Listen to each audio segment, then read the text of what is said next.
Ayan, magandang gabi po sa ating lahat. Naanyayahan ko nga po na ang lahat ay tumayo para sa panimula ng ating pananambahan muli. Ayan, siyasatin po natin ang ating mga sarili para sa mga nagdaang araw, para din sa pag-uumpisa ng ating pananambahan.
Panginoon, maraming salamat po sa oras na ibinigay nyo sa bawat isa, Panginoon, na naglaan, Panginoon, para makinig ng inyong mga mensahe. Salamat po, Panginoon, sa kabutihan nyo, Panginoon, na patuloy nyo kaming binibigyan ng panibagong buhay, binibigyan ng panibagong lakas sa araw-araw na dumaraan, Panginoon.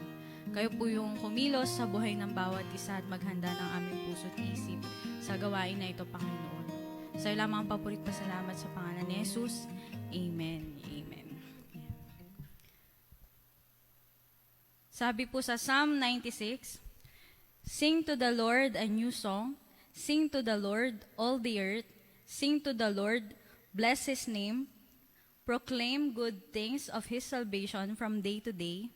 Tell of His glory among the nations, His wonderful deeds among all the peoples. For great is the Lord and greatly to be praised. He is to be feared above all ends." Tayo po ay sama-samang umawit. Ipalakpak pa po natin ang ating mga kamay sa pag-aawitan. Awitin natin ang kamangha-mangha.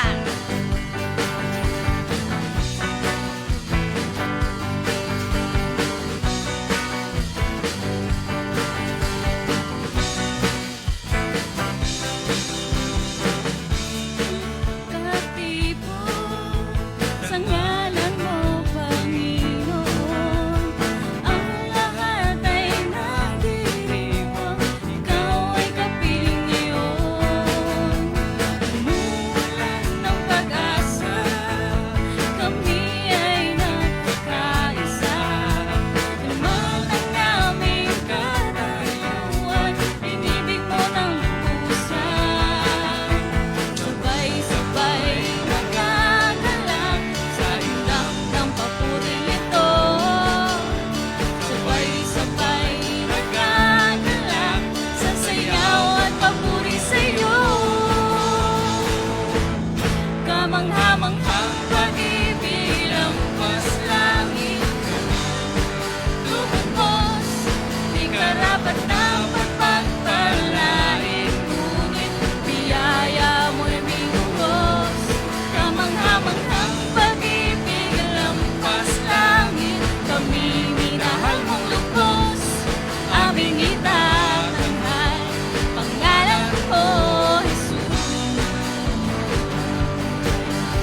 aming itatanghal.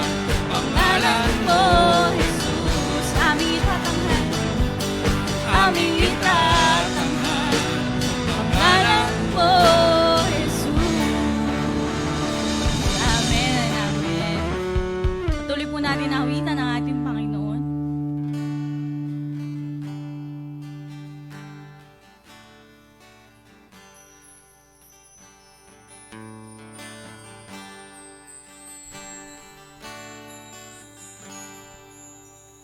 Oh Diyos, sa iyong lahat ng pagsamba't luwalhati, maging ang pinakamainam kong awit ay aawitin sa iyo. Oh Diyos, ang aking isipan ay pagharian mo, at sa aking puso ay hindi na magalaw tanging pag-ibig sa iyo. Ano pa ba ang maihahandog ko, liban sa buhay kong nanggaling sa iyo? Kung ano man sa sandaling ito'y tama, ang mga bagay na yaman, ito'y hindi pa rin sapat sa alay na nararapat sa iyo.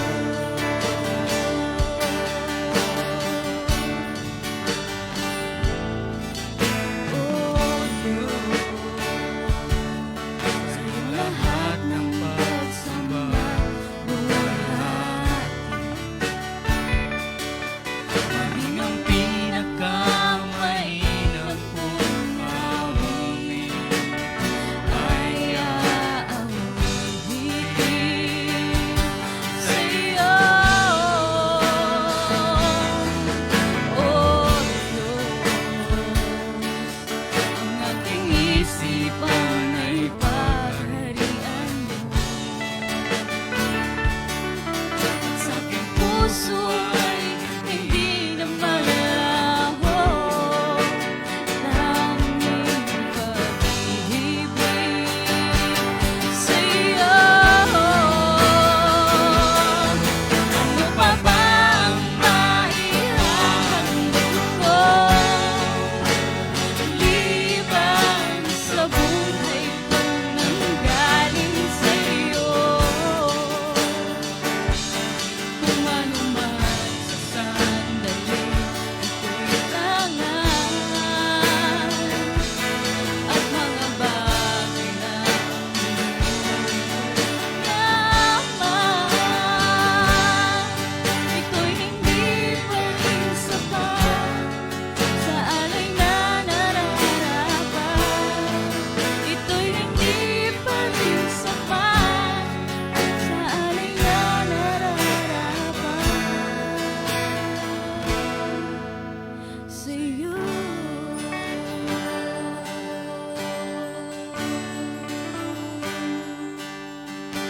Sa iyo.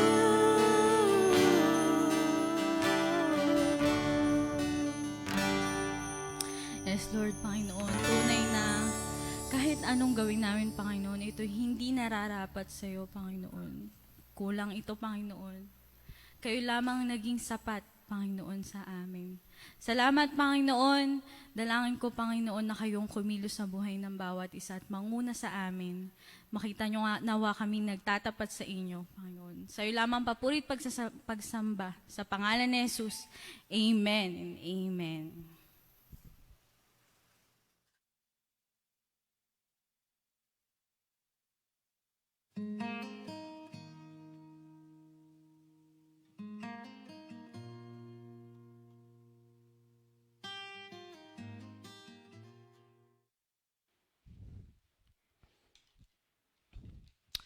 Magandang gabi po sa inyong lahat ng mga taga-Karuhatan Milestone Bible Church at tayo'y nagagalak kahit na sobrang napakaulan. Ano po, ay tumigil din at habol tayo para sa ating midweek service.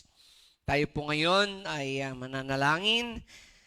Pag-pray po natin, of course, si Kuya Nate, Senate, yung mga frontliner natin, at sana magkaroon na ng gamot or vaccine sa ating problema sa COVID. Ano po, pag-pray din natin, of course, yung mga nawala ng trabaho at lumiit ang kita, no? At yung ating mga church activities, pilitin nating alalahanin. Most of them ay sa online. Ano po? And then yung ating online class, yung malaking adjustment ng mga guro, ano po, ng mga magulang. Maraming magulang siguro ay namomroblema kung may internet sila o paano sila gagamit ng internet sa kanilang mga anak. Yung iba nag-struggle dahil iisa ang laptop, samantalang madaming anak, o konti yung cellphone. Pag-pray po natin yan. And then, of course, may mga birthday celebrants tayo, no? Wala lang akong listahan dito ng mga anniversary at saka ng family of the day. Ano po? Pag-pray natin si Eli, medyo nag-asthma attack. Kaya naghahanap ako ng nebulizer, ano po. So, pag-pray natin si Eli. Happy birthday kay Kathleen Gregorio, kay Chris. Siguro to, Christina Patco, yung anak nila, PJ at saka ni Irene. Of course, happy birthday kay Thea at sa ating Pastor Tere Patsika. Happy birthday po, Pastor Tere, ano po, sa Batangas. And happy birthday din kay Anthony Marinas. Ipanalangin po natin na meron pong bagong ministry ang ating iglesia, ang Karuhatan Milestone Bible Church. Nasisimulan na po ito. Marahil ay sa Martes, ng umaga. Alas 7:30 hanggang alas 8:30 ng umaga. At ito po ay style hard din ng panalangin. Gusto pa rin natin lagi tayong nananalangin. For the meantime, ay maaari po nating gawin ito na tuwing Martes lang, Huwebes at Sabado. So at least, for the meantime, hindi pa natin nakikita yung need na gawing araw-araw. Ito po ay gagawin natin tuwing Martes ng umaga, Huwebes ng umaga, at Sabado ng umaga. Alas 7:30 ng umaga hanggang alas 8:30. So meron po yan, malaking portion po niyan ay pananalangin para sa mga kapatiran natin, sa bansa natin, panalangin para sa mga may karamdaman, para sa mga may kahilingan sa panalangin. Pero ang gusto nating gawing kakaiba dito ay wala kayong ibang madidinig na mensahe, kundi puro patungkol sa kaligtasan. Ito po yung focus natin. It's more of messages on evangelism dahil gusto rin natin na palaging maipangaral ang ebanghelyo ng kaligtasan. Naniniwala tayo, marami sa ating mga kapatid ang nagdi-desire na maiparinig nila sa mga mahal sa buhay nila ang mensahe ng pagliligtas ng Panginoon. So we are inviting you to watch it every Tuesday, Thursday, and Saturday. And kung may mga mahal kayo sa buhay na hindi pa mananampalataya, lakasan po ninyo yung inyong pakikinig para marinig nila ang mga mensahe na dadalahin natin tungkol sa pagliligtas ng Panginoon. Napakarami po niyan ng mga mensahe na yan, evangelistic sermon. For the time being, ito'y pagtutulungan namin ni Pastor PJ Ko at ni Pastor Rico Casilag. Magsasalit-salit kami sa pangangaral ng Ebanghelyo tuwing umaga ng Huwebes, Martes at Sabado. And we are hoping na ifo-forward nyo to sa mga mahal nyo sa buhay para panoorin nila. Kahit replay, kahit hindi mapanood real time or sa panahon na nag-FB live, pwede pa rin itong i-forward sa mga kaibigan natin, lalo na sa mga mahal sa buhay natin na malayo, at i-challenge natin sila na panoorin ang mga mensahe na ibibigay natin. All about salvation. Yan ang kakaiba sa FB Live na yan. May prayer, but it's more of evangelistic messages. We are hoping na magamit ng Panginoon ang mga mensahe para makaranas ng habag ng kaligtasan ang mga mahal natin sa buhay at makapagtanim tayo ng salita ng Diyos. Marami sa atin, takot na takot tayo or parang na-awkward sa atin na mag-share sa mahal natin sa buhay. Pero ito, pagkakataon nyo na ito na iparinig ang mga mensahe ng kaligtasan sa mahal nyo sa buhay, i-forward nyo kahit malayo sila, maaabot sila ng mga mensahe na yan. Okay, samahan nyo po ako sa pananalangin, mga kapatid, lalo na sa ating ipinopromote na gawain natin na bago sa Karuhatan Milestone Bible Church. Samahan niyo po ako na manalangin. Sa ngalan ng Ama, ng Anak, ng Espiritu Santo, Ama namin, nagpapasalamat kami sa oras na ito, Panginoon, na kami ay muli nagkatipon-tipon sa harap nyo para kami po ay sumamba, Panginoon. Patawarin nyo kami sa aming mga sala, Panginoon. At linisin sa karamihan po, Panginoon. Patawad po, Lord, sa mga nagagawa naming kasalanan. Ngayong gabing ito, dumudulog po kami sa inyo, Panginoon. Una po ay sana ay hindi naman maggrabe ang asthma attack na nararanasan ni Eli. Panginoon, hinihingal po siya at may mga time na nahihirapan siyang huminga. Sa pangalan ni Jesus, ipuin niyo po ang katawan ni Eli, Panginoon.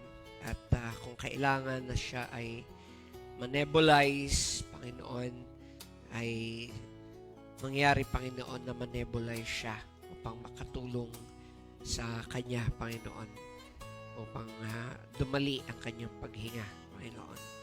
Sa pangalan ni Jesus, pagalingin niyo po siya, Panginoon. Dalangin ko rin po sa inyo, si Kuya Nate Senit. Tulungan niyo po ang aming Kuya Nate na makarecover sa karamdaman niya, Panginoon. At kayo mag-provide sa mga pangangailangan nila, Panginoon. Pambayad sa hospital, pambayad sa mga gamot, Panginoon. Pambayad sa mga testing na ginagawa. Ingatan niyo si Ate Evelyn. Ingatan niyo, Lord, si Daniel. Sila na mga nagbabantay, Panginoon, kay Kuya Nate, Panginoon.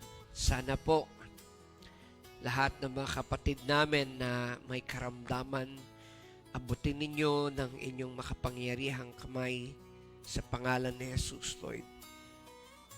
Sana po magkaroon na talaga ng vaccine. Sana po magkaroon na talaga ng gamot sa COVID. Tapos nananalangin na sana dumating na yung iniintay namin na gamot para sa sakit na ito, Panginoon. At sana, dumating din ang panahon na makabalik sa normal ang lahat, Panginoon. Lalo na ang mga nagtatrabaho. Tulungan niyo, Lord, ang napakarami na mawawalan ng trabaho sa pagsasara ng Disneyland sa Amerika. Mahigit 28,000 mga empleyado ang matitigil sa pagtatrabaho sa pagsasara ng Disneyland. At marami rin po sa aming bansa ang natigil sa trabaho. Hindi man natigil ay pumapasok lang ng 3 beses kada linggo at lumiit po ang kita. Panginoon, tulungan niyo ang mga mahal namin sa buhay. Tulungan niyo kami na napakaliit na naiuuwing sweldo ng mga mahal sa buhay. Tulungan niyo kami, Lord, na mapagkasya ito, makasurvive. At sana ay maging maluwag ang Maynilad, ang Meralco, Panginoon, sa paniningil sa mga bayarin. Lord, lumiit ang budget sa pagkain, marami ang nahihirapan. At nadagdagan kami ng gastos dahil sa bayarin sa internet, dahil po sa online class. Talagang tulungan niyo kami, Panginoon. Pagpalain niyo mga kapatid namin na may karamdaman, ano man ang kanilang dinaramdam sa katawan sa oras na ito. Sa pangalan ni Jesus, hipuin niyo ang katawan nila, Panginoon, at pagalingin niyo sila.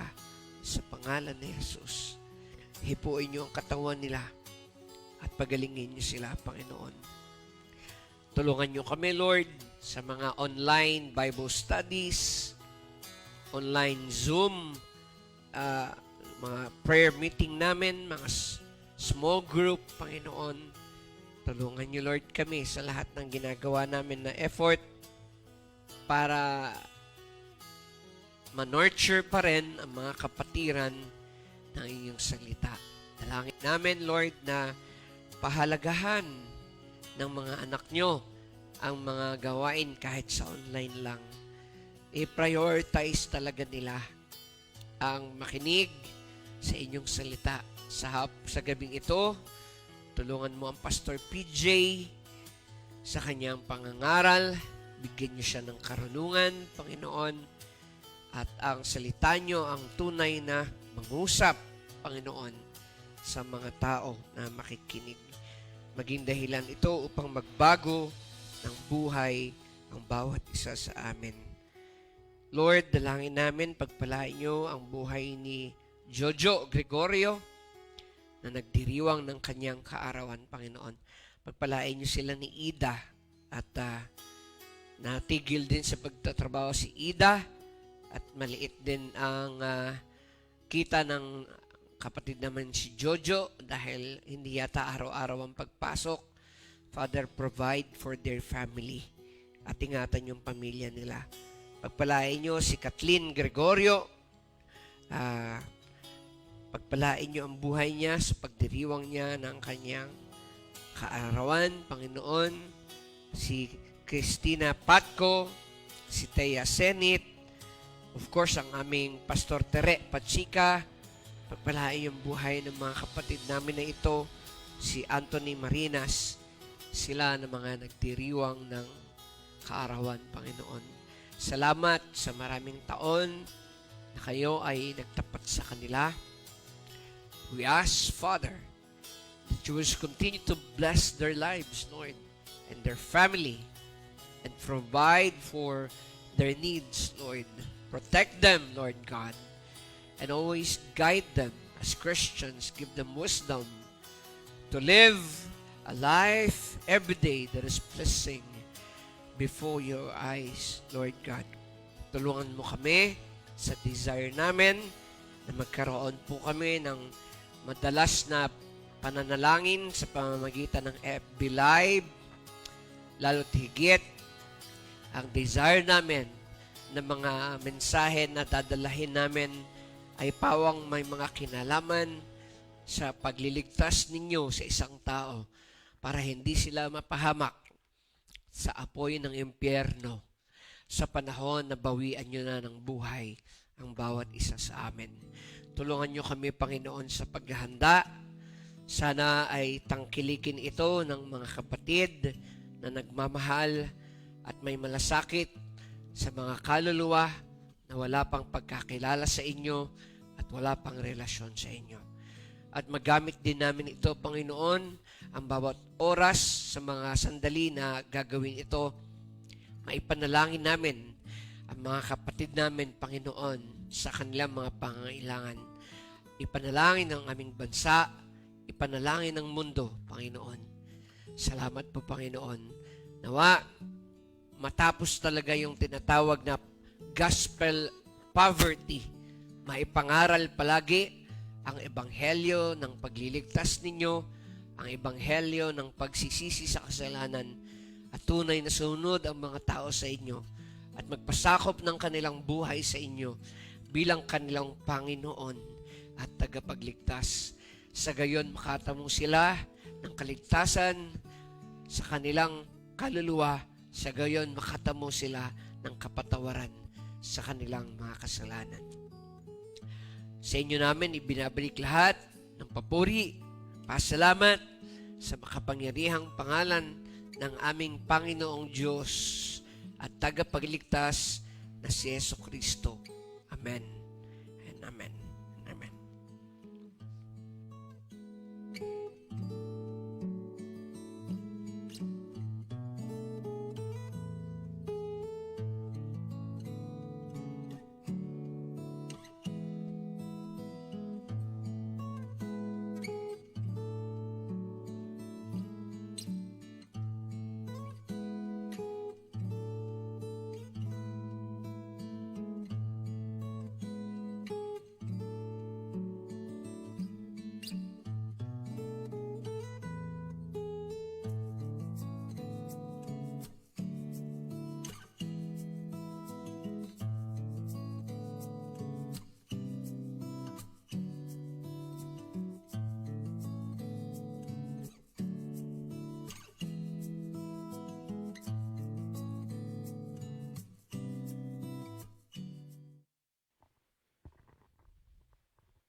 Magandang gabi po sa ating lahat. Maulan po, no?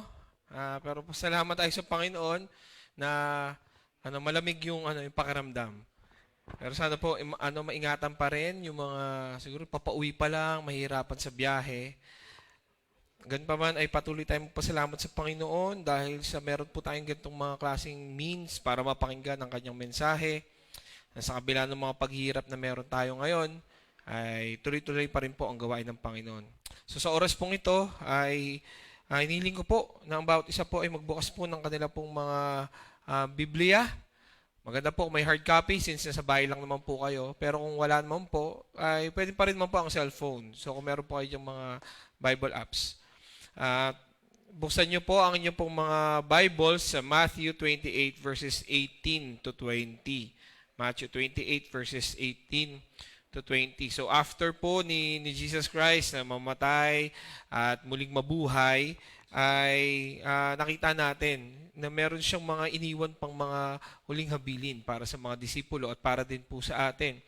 At isa po sa gusto pong i-emphasize ng ating Panginoon, at kung mapapansin niyo po, ay yan ang po yung pinakahuling verse po doon po sa, or pinakahuling passage doon po sa Book of Matthew.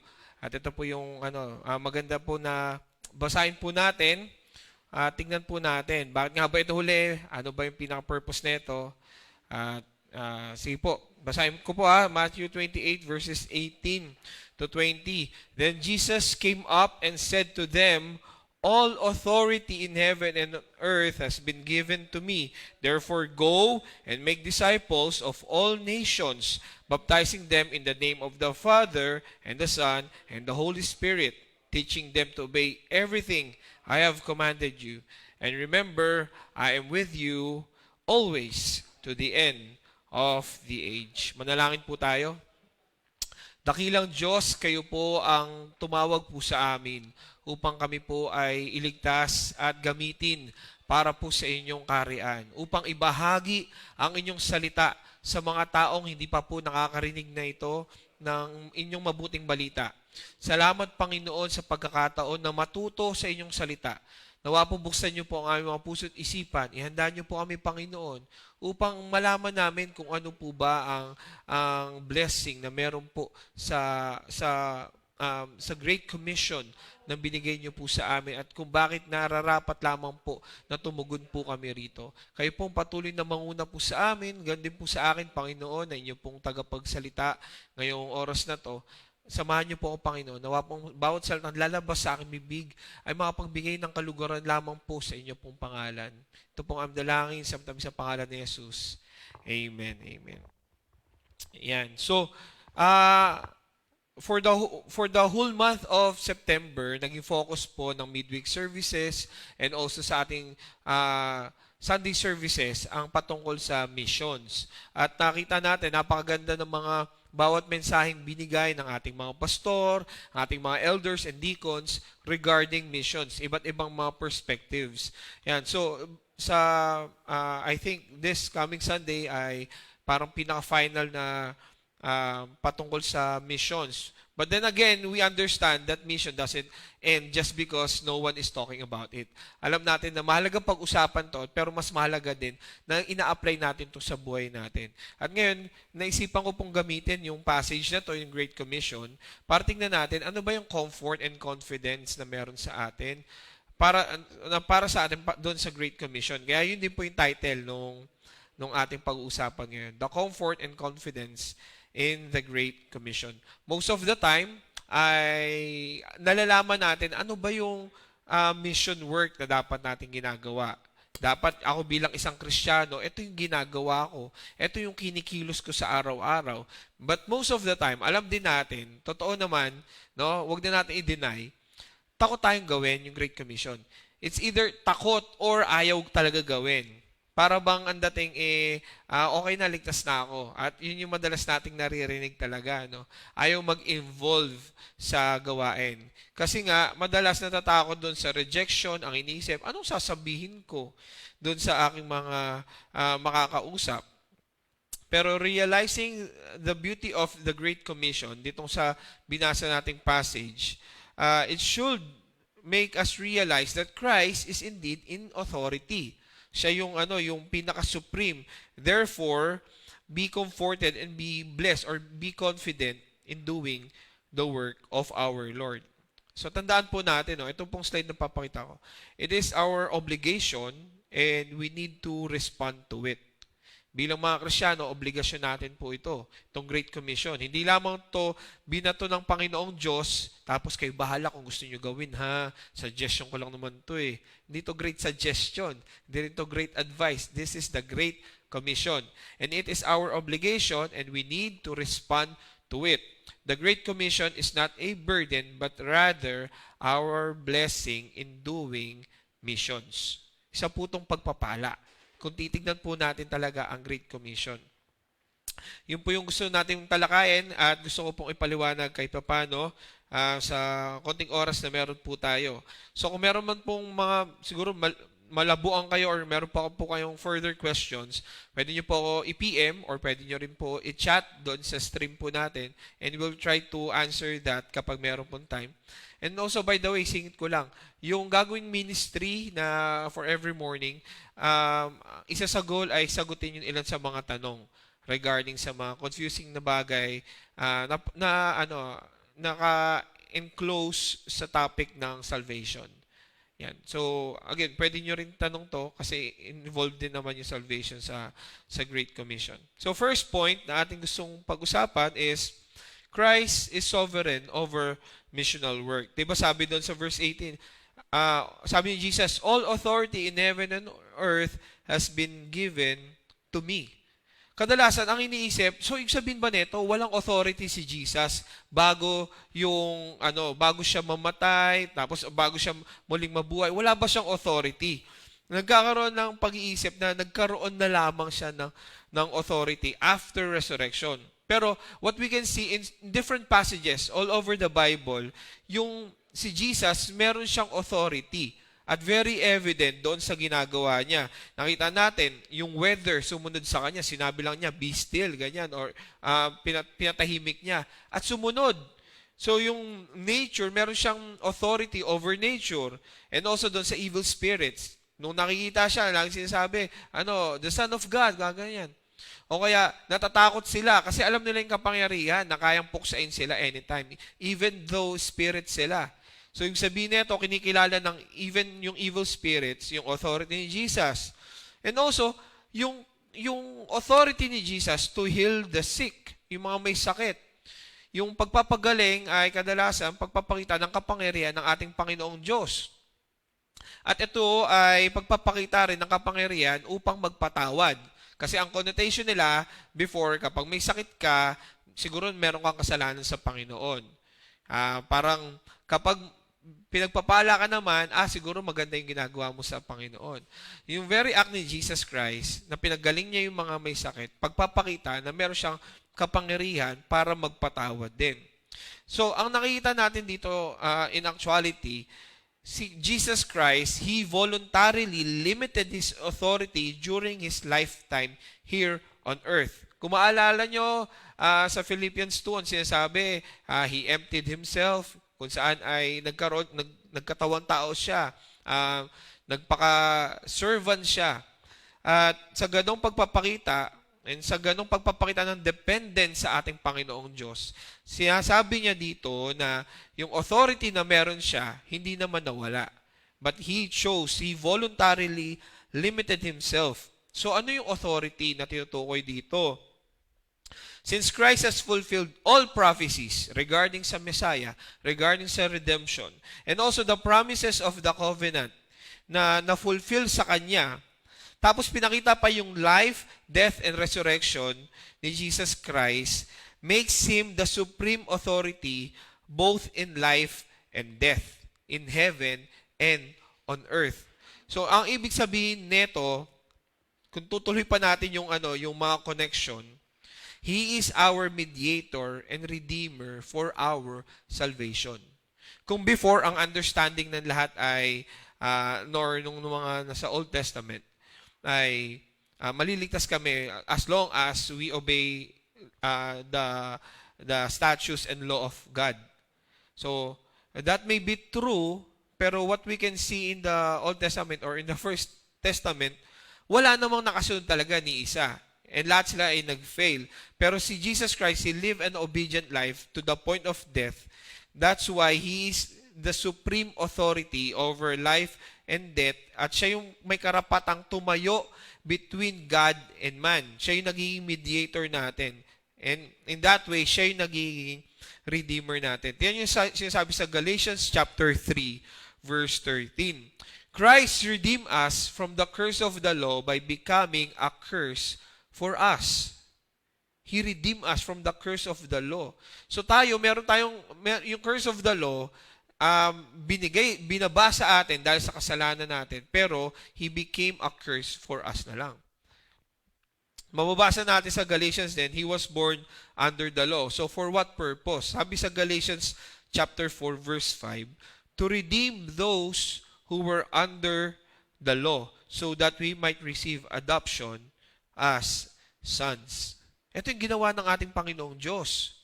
Ginawa niya to, nagpakababa siya in order for us to be redeemed. At sinasabi rin sa 2 Peter, para ibalik tayo sa Ama. At yun yung authority na binigay sa Kanya. Yun yung authority na dinideclare niya. Siya yung may karapatan. Siya yung nagsasabi na kung sino ang maliligtas at kung sino ang hindi. He alone has the power to save. Di mahahanap kahit saan o kahit kanino pa ang kaligtasan, liban kay Hesu Kristo. Kaya naman totoo yung sinabi niya, I am the way, the truth, and the life. Wala ka nang iba pang makikita pa. Sabi niya doon, I am the way, the truth, and the life. No one can come to the Father except through me. Dinideclare ng ating Panginoong Jesucristo ang kanyang authority. Ililigtas niya ang ililigtas niya. Therefore, ano ang implication nito sa ating missional life, sa ating pag-evangelize? You can go everywhere and proclaim the good news because Christ governs everything. Hindi ka kailangan matakot. You do not need to be afraid to go anywhere to share the gospel. Because you come bearing the name of the one who has the authority. Pupunta ka sa isang tribo, pupunta ka doon sa isang lugar, or meron kang kakausaping tao, hindi ka dapat matakot, hindi ka dapat mahiya. Why? Kasi yung authority ng ibabahagi mo yung authority ng binabahagi mo ay si Yesu Kristo. At inalaw ka niya, binigyan ka niya ng commission to do this. And since He has authority over everything, wala kang dapat na ikatakot. Ang danger lamang po, kadalasan nakikita natin, marami nag-a-abuse. Ang sinasabi, I come in the name of Jesus Christ. Tapos, kung ano-ano pinaggagawa, ang sinasabi, dapat ibigay niyo sa akin yung pera. Dapat maglingkod kayo sa akin. Dapat lahat ng sasabihin ko ay gagawin ninyo kasi ako ay lingkod ng Panginoon and I come in the name of Jesus Christ. Mali naman po yung ganon. Alam niyo po, ang commission na to na binigay sa atin ng Panginoon, it's not just for special group of people. Yes, the elect are special group of people. Pero ang sinasabi lang dito, wala yung parang ikaw na Kristiyano, super Christian ka. Wala pong ganon. Wala yung tipong sabi, ako ay apostle in the name of Jesus Christ. Ako ay prophet in the name of Jesus Christ. Lahat ng mga Kristiyano ay binabaan ng Great Commission in order for us, for everyone to obey and follow it. And also, makikita nyo naman kung legit bang Christian, malalaman nyo naman kung nasa kanya yung authority of the Lord, no? If he submits to the authority of the Word. So, dun sa ganung paraan, mache-check nyo kung eto ba talaga, does he really bear the name of Christ in his preaching, in his sharing the Word of God? Makikita nyo yun kung yung authority ng salita ng Diyos ay makikita sa kanya mismo. Nandun ba yun sa isang slide? Okay. So, yung iba, ang sinasabi, na prevent sila dahil sa pandemic kasi wala nang gaya nung binanggit ko nung huli. Ang dahilan, pandemic ang hirap makipag-usap ng personal. O kaya masyadong busy, hindi ko alam kung saan busy. No? Pero, legit naman yung iba busy talaga. Hindi natin ipagkakaila yun. Pero again, gaya ng sinabi ko nung huli, i-compare nyo before pandemic. Tapos, during this pandemic, and even after pandemic, i-compare nyo nga, before pandemic ba, are you really serious and very zealous in sharing the Word of God? Or are you just using this pandemic as an excuse para hindi kayo makapag-share ng Word of God? Pero you know what? Alam niyo po mga kapatid, hindi naman talaga, katulad nung naka-flash, Christians are not really prevented. It only changed form in missions. But the message is still the same, the commission is still the same, and Christ's authority remains the same. Hindi po mapipigilan ang mga Kristiyano sa pagbabahagi ng salita ng Panginoon. At yung salita ng Panginoon ay hindi rin mapipigilan porket pandemic. Tuloy-tuloy pa rin po. Sa ngayon, ang form ng missions natin is through online, through chat, through Bible studies online, and even sa iba't ibang paraan na hindi in person. No? Pero magagawa mo pa rin magbahagi ng salita ng Panginoon, even this season that we have. So be confident to share the gospel because Christ's authority is everywhere. Lahat ng sulok ng mundo, nandoon ang kapangyarihan ng Panginoong Diyos. He is the one who sends us out to preach. So Christ's sovereignty in missional work means He is also very specific in missional ways or means. Ito po yung second point natin. Christ is specific over missional means or missional ways. Christ gave the task. So, si Christ na mayroong authority, binigay niya ang task sa atin and that is to make disciple.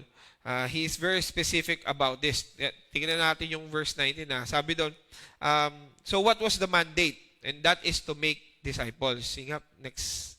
Yan. Ito yung mandate, to make disciples. No? Who are to make disciples? Who are to be made disciples? Sabi ni Christ, all nations. And so everyone yan. What is the means for making disciples? Sige, next slide po. Thank you. Baptizing and teaching. Sige, next slide. Thank you. Baptizing and teaching. So, baptizing in the name of what? Sabi diyan, in the name of, sige, next slide. In the name of the Father and the Son and the Holy Spirit. Very specific pa rin po. Teaching to what? Ano yung ituturo? Teaching to obey. Obey what? All that I have commanded you. Ito pa lamang po, very specific na. How much more pag pinag-aralan pa natin yung ibang mga salita ng ating Panginoong Diyos. Wala kang makikitang butas doon para sabihin may kulang siya sa sinabi niya. Kumpleto ang salita ng Panginoon. He is very specific. He is very detailed. At mapapansin natin, hindi niya, kaya ako din yung putos sa second point, kasi baka mamaya ang isipin ng iba, merong authority si Lord na bahala. So hindi niya sinabi na, I have the authority, ikaw na bahala sa gagawin mo. Basta ako, ililigtas ko kahit sinong gusto ko. No? Tapos ikaw na ligtas na, sige, kung paano mo ililigtas yan or paano niya ako makikilala, ikaw na bahala. Hindi ganun yung ginawa ni Kristo. Yung very means na to, na very specific, this is also another gracious act from God Himself. Kasi pwede niya tayong iwan na lang eh. Diba? Parang yung ina-argue ng iba, gumawa ang Diyos ng mundo, tapos iniwan na lang niya na mag-operate. Hindi ganun ang ating Panginoong Jesucristo. Hindi ganun ang ating Diyos na pinakilala sa atin. Ang Diyos na pinakilala sa atin sa Biblia ay Diyos na merong purpose sa lahat ng kanyang ginagawa. And even dito sa Great Commission na to, pwede niya tayong iwan, pero kasi nga kung isipin, why would He waste time on us? Tayo, makasalanan tayo, mahihina, nakakalimot, nagkakamali. Bakit pa niya tayo bibigyan ng grace for us to partake in this very act, no? It is because He is gracious. He is very gracious enough to use us to bring glory to His name. Kahit na tayong mga mahihina, mga mabababa ang self-esteem, mga feeling natin wala tayong kakayanan, gagamitin ng Panginoon para magbigay ng glory sa kanyang pangalan. Hindi niya gagamitin yung mga nagyayabang. Pwede niyang gamitin in some ways, no, para ibaba lalo yung mga mayayabang. Pero one of the reason why He uses weak people in order for us to highlight the greatness and the goodness of our God. So tanongin niyo po ang sarili ninyo, sa kabila ng pagiging specific at detail ng ating Panginoong Jesucristo. Ito po, tanongin niyo po yung sarili niyo. Why do you share the gospel? Why do you share the gospel? Is it just to generate money for the church? Is it just to have new members? Kaya ba tayo nagsishare? Kaya ba natin ginagawa tong ministry na to? Ingat po, Pastor Jan. Uwi na po si Pastor Jan. Kailangan po niyang bantayan ulit si Eli. Thank you po, Pastor. So, what is your reason for sharing the gospel? No? Bakit natin ginagawa tong ministry na to? So, pakitang tao lang ba? Para lang ba may pumasok ng pera? Let's be realistic, mga kapatid. Sa churches everywhere, nahihirapan po talaga ngayon in terms of monetary. Bakit? Naintindihan po ng church na lahat po ng tao ay naghihirap po ngayon. So, even yung church ay naapektuhan. Pero why are we still doing this? So, is it just for money? Is it just for people in the church to be known? Kailangan ba makilala sila? It's just for new members. Remember, yung Great Commission, it doesn't stop when you shared the gospel. The primary idea behind making disciples is to baptize them in the name of the Trinity and to teach them to obey everything that Christ has taught us. The reason why you should share the gospel is because you want others to glorify God. You want others to know that this is what God wants.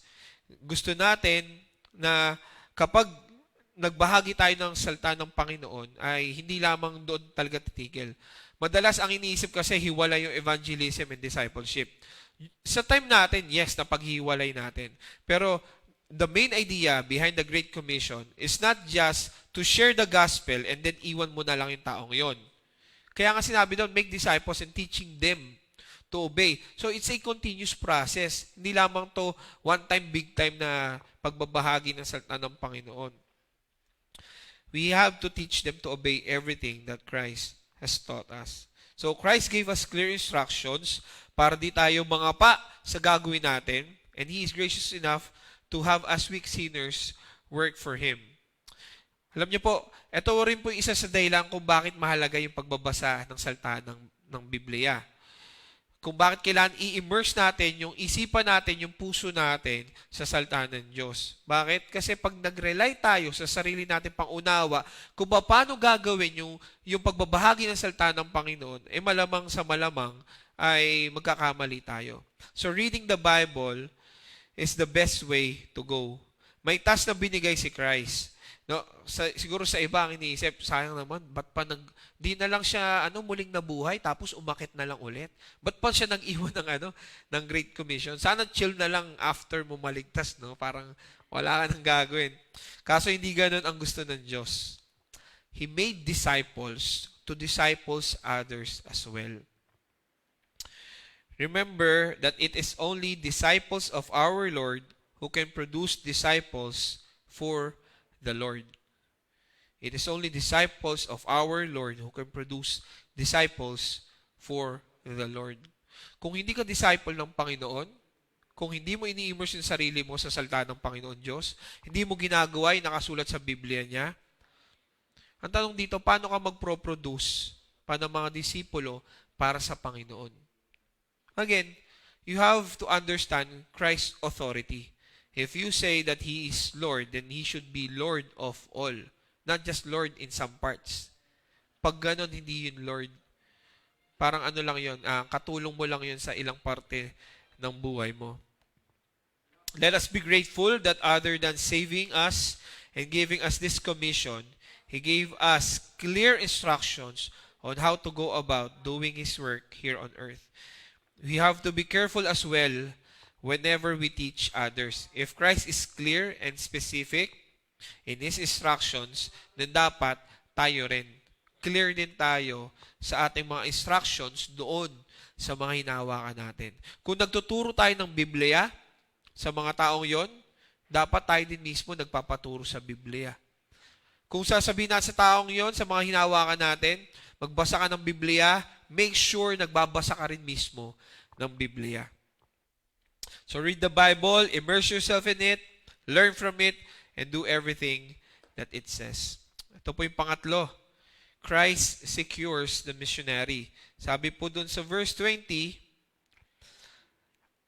and remember, I am with you always to the end of the age. So kung maalala nyo po, nung nahuli po si Jesus Christ, ang ginawa ng mga disciples ay nagtakbuhan talaga ng si Pulasan. Tapos kung saan sila nagtago. Si John the Beloved lamang, yung nakita natin na sobrang lapit. Even doon sa trial, even doon sa crucifixion, siya lang yung pinakamalapit. Pero yung iba, nandoon sa malalayo, nakikibalita, o kaya yung iba naman, dinidinay na lang si Jesus Christ talaga. Natakot sila sobra, no? Kasi yung kasama nila all throughout their 3 years, all throughout 3 years of their life ay kinuha. Ito yung kinikilala nilang teacher, ito yung kinikilala nilang master, pero kinuha. At merong tendency na pag-iisip nila na mamamatay talaga to, i-crucify. Nakita naman natin na nangyari yon. Tapos kung makita nyo, no, yung naging reaksyon, pagkapao kay Kristo, nilibing. Ito yung mga nangyari doon sa mga disciples. Isa to sa nangyari. Sa John 20, chapter 20, verse 19a, on the evening of that day, the first day of the week, the doors being locked, where the disciples were for fear of the Jews. Natatakot yung mga disciples doon sa mga Hudyo. Tandaan natin, ang religion na nakamulatan or yung nakita natin sa Bible ay ang religion ng Judaism. At ito yung kinikilala nila. Kaya din tinawag sila eventually ng mga Jews. At since sila ay kumikilala kay Kristo at kiniklaim ni Jesus Christ na siya ay Diyos, at ayaw ng mga Hudyo yun, at sila sumusunod, yung mga disipulo sumusunod kay Yesu Kristo, at namatay si Kristo, ang iniisip ng mga disipulo, baka kami rin, mangyari din sa amin yan. Ipakuha din kami at ipapatay din kami. At yun yung naging reaction talaga nila. The doors being locked, no? Where the disciples were for fear of the Jews. Kung titingnan nyo yung flow sa Acts, ang unang nagpa-persecute talaga sa mga disipulo, sa mga early Christians, it's not the Roman Empire themselves talaga kagad. It's the Jews. Makikita nyo doon sa Acts 8, kung saan ang persecution ay kumalat, nagtakbuhan yung mga disciples, pero natira doon sa church, sa Jerusalem, ay yung ilan sa mga apostles. Ang humahabol sa mga disciples, sa mga followers ni Christ, ay si Pablo mismo, na isang Hudyo. Hindi yung Roman Empire, kundi yung mga Hudyo rin mismo. Bakit? Kasi nga, para bang branch of to ng Judaism, yung lumabas na Christianity, na religion. Well, during that time, wala pang pangalan naman. Eventually, nakita lang natin yung pangalan na Christianity. So, ang takot ng mga disipulo dito ay pwede rin silang patayin gaya ng ginawa kay Jesucristo. Kaya maintindihan natin kung bakit sila, sa kabila ng marami nilang natutunan kay Kristo, ay nagtatago na lamang. Nakikita nyo dito sa verse, no? Matatakot ka talaga kung yung pinagkakatiwalaan mo ng buhay mo ay mawawala bigla. Yung kinikilala mong protekta sa'yo, mawawala. So, dito sa Great Commission, ito yung posibleng case na nire-raise ni Jesus Christ. Bakit niya binigyan ng encouragement? And I believe it's also more than that, no? Pagpapakita to ng kung sino talaga ang Panginoong Jesucristo. So they are given a mandate, pero for sure, yung mga disciples, they will be afraid to do it for fear of persecution. So they are hunted down, again, by fellow Jews, and also eventually by the Roman Empire. So Christ was living again, mag-ascend siya, pabalik dun sa langit. Pero, ang kinagandahan dito, Christ gave them an assurance. Sabi niya, I am with you always, even to the end of the age. Yung pangalan ni Kristo na nakita natin, Emmanuel, ibig sabihin nito, God with us. At sa sinabi ni Jesus Christ ito, dito magkakaroon ng full realization kung ano talaga ibig sabihin ng God with us. It's not just Him dwelling with us, totoo yun, pero He will always be with us. At even doon sa mga succeeding mga books ng New Testament, makikita natin kung paano nagdidwell sa atin ang banal na Espiritu. So we have to be reminded of this truth na kahit mahirapan tayo sa buhay Kristiyano natin, especially sa pagbabahagi ng salita ng Diyos, we have to stand firm on Christ, the solid rock, because He is with us.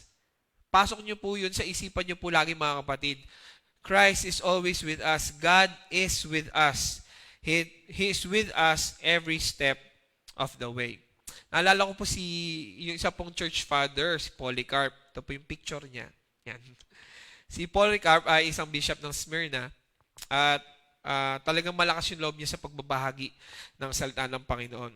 Pero since kumakalat na nga ang Christianity, ang dinidemand ng Roman Empire that time ay mag-worship sila doon sa gods na kinikilala nila. Madaming gods, hindi lamang po sa Rome.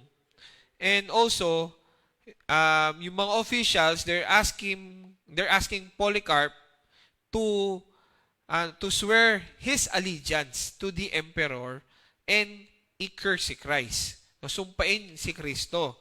Sa ganung paraan kasi, pwede silang mabuhay pa rin ng maayos kapag nag-swear sila ng allegiance sa emperor. Makakalaya silang mga kilos, makakalaya sila sa lahat ng gusto nilang gawin. Pero alam niyo sinabi ni Polycarp na to. Sabi niya, "For 86 years I have served him, and he has done me no evil. How could I curse my king who saved me?"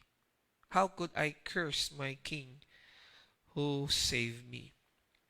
Most of the time, when we're faced with fear and rejection in sharing the Word of God, we tend to forget na maliit na bagay lamang to doon sa laki ng ginawa ng ating Panginoong Hesukristo para sa kaligtasan natin. Tingnan nyo niligtas niya tayo sa kabila ng pagkakasala natin. No? Niligtas niya tayo. And at the same time, He also promises that He will be with us even to the end of age. Sobra-sobrang biyaya yung pinapakita sa atin ng Panginoon. Tapos biglang sasabihin natin, baka i-reject ako pag nag-share ako ng gospel Mga kapatid, ang trabaho natin, ibahagi ang salita ng Panginoon, turuan sila, yung paglago, yung kaligtasan doon sa taong yon ay nasa Diyos po mismo. Kung meron silang i-reject, hindi po tayo, kundi ang Diyos mismo. So sa kabila ng ginawang kabutihan ng ating Panginoong Diyos para sa kaligtasan natin, pinangako pa rin niya na hindi niya tayo iiwan kahit sa pagbabahagi ng kanyang salita. Remind yourself that Christ is with you even when you share Him to others. He secures us that you are not alone in doing the mission work. Minsan, yung iba inisip, wala akong kasama sa pagbabahagi. Maganda yung partner-partner talaga. Pero what if mag-isa ka lang talaga? Mahihiya ka lang ba? Ayawin mo na ba? Tandaan po natin, kasama po natin yung Panginoon. Even sa pagbabahagi ng salita niya. And yung pagsama sa atin ng Panginoon, it secures us and it also secures the probability of salvation doon sa taong binabahaginan. The Great Commission was great not because of the activity itself, hindi yung gagawin mo, but because the one who commissioned it is great. Kaya sinawag Great Commission because it came from a great God, si Jesus Christ, na siyang may authority ng lahat ng bagay. So 3 bagay lang naman po ang ating pinag-usapan ngayon. Christ is sovereign over missional work. Christ is specific over missional means, and Christ secures the missionary. Let's be comforted and be confident in sharing the Word of God to others dahil He has the authority and He is with us to the end of the age. Manalangin po tayo. Panginoon, tunay po na isa pong pagpapala, isa pong blessing sa amin, ang Great Commission, na kung saan ay isa po itong assurance, isa po itong pagbibigay confident po sa amin. Na every time we share your word, your authority is with us and you are with us. O Panginoon, ay lagi niyo pong ipaalala po sa amin ito na kung sa sarili lamang po namin kakayanan, hindi po namin talaga magagawa. Ngunit sa pamagitan po ng inyong biyaya, sa pamagitan po ng kapangyarihan ninyo, ng inyong salita, ay magagawa po namin ang inyong pong pinapagawa. It's not because of us, it's because of you, Lord. Sa kabutihan niyo po sa buhay po namin. Lord, help us as we share your word, as we do mission work to everyone around us, and not just around us, but also to everyone that can reach our voices, and even doon sa through internet, na pwede namin mabahaginan. Salamat, Panginoon, dahil kayo po ay kasama po namin. Ito po ang dalangin sa pangalan ni Jesus. Amen. Sige po, tuloy po natin. Close po natin ang ating gawain sa pananalangin. Ano po? Let's pray. Father, we thank you and we glorify your name. You are indeed a gracious and loving Father, and we are comforted, we are secured in your warm embrace, that you will continue to protect us, and you will continue to be with us in every step of the way. Mga Panginoon, ay kayo po ang tumulong po sa amin, magpadala po kayo ng mga tao upang matulungan po kami sa aming paglago, at kami po mismo ay magkaroon po ng encouragement kami po mismo ay makompel para po magbahagi ng inyong salita sa iba po pong mga tao. And Lord, sa paggawa po namin nito, nawa po ay makapagbigay po kami ng kaluguran lamang po sa pangalan ninyo. Salamat, Panginoon. Ito po ang dalangin po namin na lumalapit po kami may pusong pagpapakumbaba sa pangalan ng inyong anak na si Jesucristo, sa pakikipisan ng banal na Espiritu, kasama ng pagpapala ng Ama. Ito po ang dalangin sa pangalan ni Jesus. Amen.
Alright, amen. Ayan, sige, tuloy po tayo sa ating pong mga announcements bago po tayo maghiwa-hiwalay. Salamat po muli sa lahat po ng nanonood po ngayon, sa mga bisita po, sa KMBC family. Yan, salamat sa pagbabahagi ng ating link. At ang goal naman natin ay makapakinig ang iba pa ng salita ng ating Panginoon. Tuloy-tuloy po ang gawain po natin. Sa Sunday po ay ang ating KMBC Worship Service, 10 a.m. pa rin po. Ang ating speaker ay si Pastor Jan? Pastor Joseph? Si Pastor Joseph Nilo ang ating speaker sa Sunday. So, and also every Wednesday, KMBC Midweek Service, 7 p.m. Ang speaker ay si Pastor Rico Casilag. For Friday, KMBC Zoom meetings, prayer meeting and discipleship class. 8 p.m. po. Ang link po ay makukuha po kay Ate Hanani Kiambao or sa kahit na sino from KMBC kung gusto niyo po mag-join. Again, very blessed po ako last Friday nung makasama po ako dahil napakinggan ko po ulit yung mga prayers ng iba. Ang sarap po na makapakinig pa po ng ibang mga nananalangin. Nag-a-assign po kasi doon na magpipray at isa pong blessing po yun na mapakinggan yung ibang pang mga kapatiran. Yan. Especially Jerome. So, every Saturday po ay ang KMBC Children's Saturday Class. 1 p.m. 1 a.m. gising mga bata, no? 1 p.m. and 3 p.m. Yan. For more information, you can contact Teacher Hanani Kiambao, Teacher Joanna Gamulaw, and Teacher Joanna Johanna Cleofe. For your tithes and offering, kindly contact Ma'am Delia Ilagan through her Facebook account or phone number 0932-235-1706. Again, for bank transactions, yung deposit slip po, pwede nyo pong picturean at isend nyo po kay Ma'am Delia Ilagan. Kung through GCash or kung meron pong available na ganun kay Ma'am Delia, ay screenshot nyo po. Tapos isend nyo po sa kanya. Ang purpose po, para ma-record po ng maayos.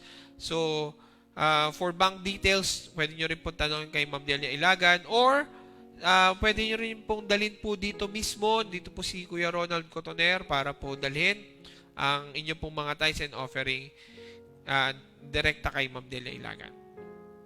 We have no more announcements. Happy birthday, Jojo. Happy birthday sa aking bayaw. Tama yun, bayaw yun, di ba? Sige. Sige po, maraming salamat po. Magandang gabi po sa lahat. At God bless po sa atin. Kita-kita po tayo ulit.